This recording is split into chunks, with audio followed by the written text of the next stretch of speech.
안녕하세요. 한의사 이수진입니다. 오늘은 밤에 잘 못 주무시는 분들을 위해 그 중에서도 누우면 자꾸만 기침이 나고 명치가 답답해서 깨는 분들을 위해 영상을 준비했습니다. 혹시 이런 경험 있으신가요? 누웠는데 자꾸만 캣캣 기침이 나서 가슴이 답답해서 한밤중에 자꾸만 깨고 너무 피곤하고 잠은 잘 못 자요. 갱년기 호르몬 문제인가? 불면증이 다시 심해졌나? 이렇게 생각하신다면 진짜 원인을 찾아볼 필요가 있습니다. 진료실에서도 이런 얘기 많이 들어요. 선생님, 낮에는 괜찮은데 밤에 자려고 눕기만 하면 기침이 나와요. 자다가 가슴이 턱 막히는 것처럼 답답해서 깼어요. 단순한 감기나 불면증으로 치부하고 넘기는 경우가 많은데요. 사실은 역류성 식도염이 숨어있는 경우가 많습니다. 왜 이런 일이 생길까요? 자려고 눕게 되면 음식이나 또는 공복 시 위산이 식도 쪽으로 역류하면서 목이 간질간질하거나 가슴이 답답하거나 심지어 숨이 턱 하고 막히는 느낌도 들 수 있습니다. 특히 누웠을 때 가장 증상이 심하고요. 일어나서 앉거나 몸을 구부리면 증상이 조금 완화되는 경향이 있습니다. 이렇게 낮에는 덜한데 누우면 더 심해지는 이유는 위산이 중력 없이 바로 식도로 올라오기 때문인데요. 그러면 어떻게 될까요? 자려고 누웠는데 기침을 해서 깨고, 그리고 나면 잠이 달아나서 다시 못 주무시고, 잠들어도 얕은 수면을 취하게 되고 결국 아침에 더 피곤한 악순환에 빠지게 되는 것이죠. 한의학에서는 이런 증상을 뜻하는 단어가 있는데요. 바로 위열범폐입니다. 쉽게 말해 속에 열이 많아서 위로 올라오는 경우, 찌꺼기나 노폐물이 가슴에 막혀있는 경우, 스트레스로 기운이 위로 자꾸만 역상하는 경우예요. 이런 상태를 계속 방치하게 되면 단순히 수면 문제뿐만 아니라 몸 전체의 밸런스가 무너집니다. 그래서 저희 한의원에서는 전신을 보기 위한 체열 검사를 시행하는데요. 어떤 분들은 위쪽이 열이 많이 차있는 상열증, 또 반대로 어떤 분들은 아래가 차가운 하한증,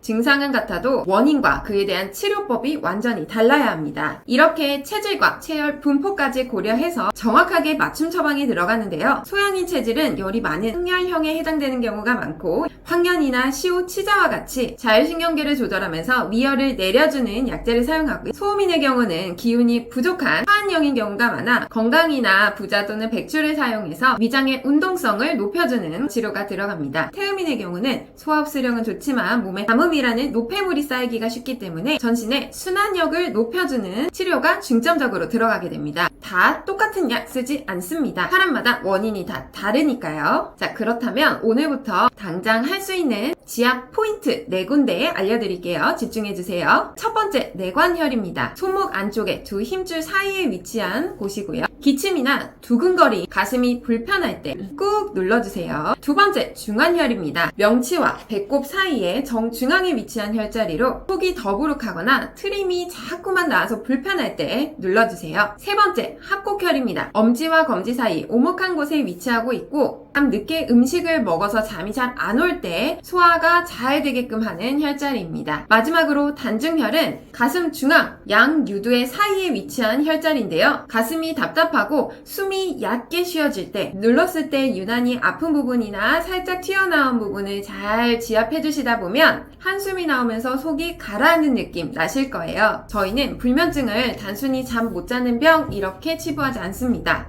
몸 전체의 흐름을 조절해야 잠이 저절로 올 수 있다고 생각하기 때문인데요. 체열검사와 진맥, 체질 분석, 그리고 꼼꼼하게 생활습관이나 수면습관을 함께 교정해 나가는 과정을 거칩니다. 비대면 진료나 택배 처방도 가능하니 바쁘셔서 못 오시는 분들 걱정하지 마세요. 밤에 자려고 누웠는데 자꾸만 기침이 나고 가슴이 답답해서 깨는 경우, 불면증보다 위장이 먼저 도와달라고 말하고 있는 거예요. 이럴 땐 위장을 편안하게 해주면 잠도, 컨디션도 하루의 리듬이 달라집니다. 지금 이 영상 보셨다면 혼자 고민하지 마시고 꼭 한번 상담 받아보세요. 다음 시간에도 유익한 정보 가지고 찾아뵙겠습니다. 감사합니다.